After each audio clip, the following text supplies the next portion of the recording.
Hey, what's going on guys? DeJesus here. Now, anybody who's been watching this channel for any real length of time knows just how much I appreciate a really clean matte finish.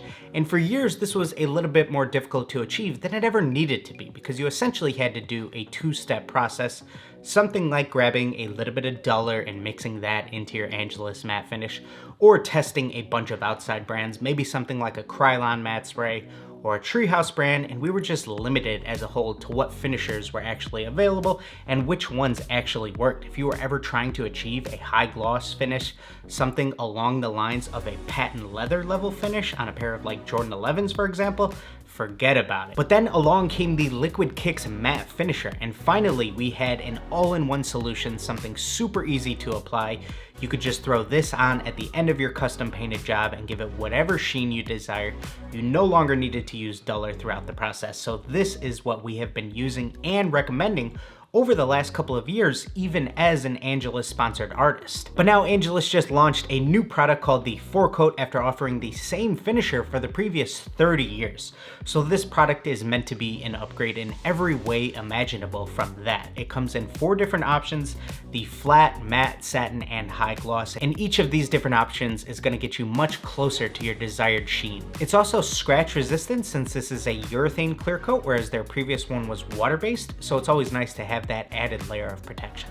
So now let's go ahead and put some of these different sheen levels to the test. Each of these clear coats can be applied with both an airbrush and or a synthetic hair paintbrush. Before applying, it's super important to make sure that you shake them up very well. I'm gonna apply each of the 4 different sheens to these purple painted toe boxes so that you can get a general overview of how each one looks against a painted surface. Now I want to show you what it looks like across an entire shoe when we apply our matte 4-Coat and use a heat gun just to speed up the drying process.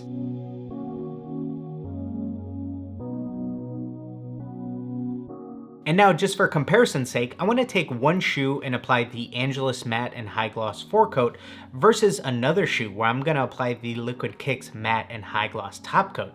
Then when I put the 2 shoes side by side, I want to play a little game where you go ahead and tell me if you could spot any differences between all of the different finishers and if you can guess which one is which.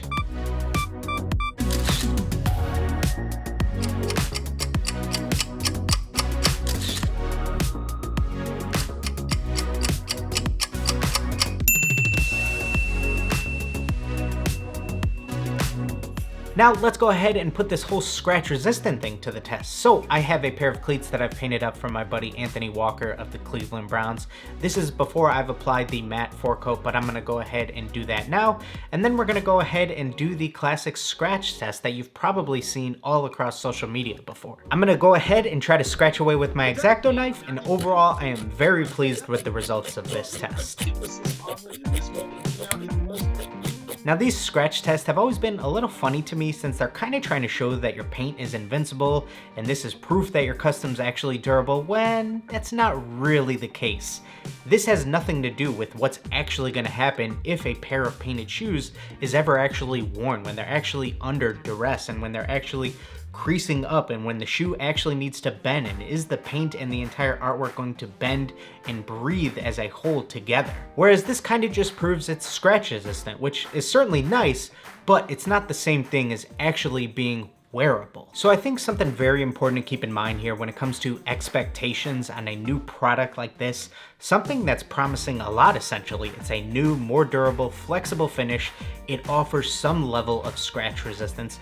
A great way to think of this when it actually comes to the impact on your custom shoes is this is gonna offer you some level of scuff protection rather than crack prevention. So when it actually comes to how durable your paint job is, that's gonna be much more dependent on the prep work, way more so than what finisher you select. I always like to reference the iceberg image, whereas everybody sort of thinks that the finisher that they select is gonna have the most impact on if their paint job will actually hold up. It's actually way more so everything that happens before the finisher that really determines if your paint job is gonna be durable or not. So if you're somebody who's still been using the classic classic Angelus matte finish, I think that this product is a massive upgrade. And just in case you're wondering, you do not need to use both products. You can just use the Angelus Sport Coat at the end. No need for that classic Angelus matte finish anymore. But if you're somebody who switched over to using the Liquid Kicks matte finish full time, I think that both of these products are very comparable. Maybe there's a chance that you can't get the Liquid Kicks matte finish wherever you are. The Angelus Sport Coat does come in at half the price for whatever that's worth, but I think that these two are both great, very comparable products overall. So that's a look at the new Angelus Sport Coat. We have come a long way from the days of needing to mix in duller into our Angelus matte finish just to try to achieve a simple clean matte look. So I'm so glad that nowadays there's multiple products out on the market that make all of our lives so much easier. You can achieve any level of sheen that you're going for. So be sure to let me know if you plan on picking any of these up or if you've had the chance to test them out already. But otherwise, I'm DeJesus and we'll see you in the next one. Hey guys, thanks so much for watching this video. I know a lot of you guys have been asking me, where's the DCF Heritage Contest video? And we should finally have that one coming your way on either January 19th or the 20th if all things go as planned. But make sure you come back next week where we'll be dropping a video on the 10 things that I've learned in my 10 years as a customizer. So super excited to share that one with you guys. All right, everybody, get out there and just create.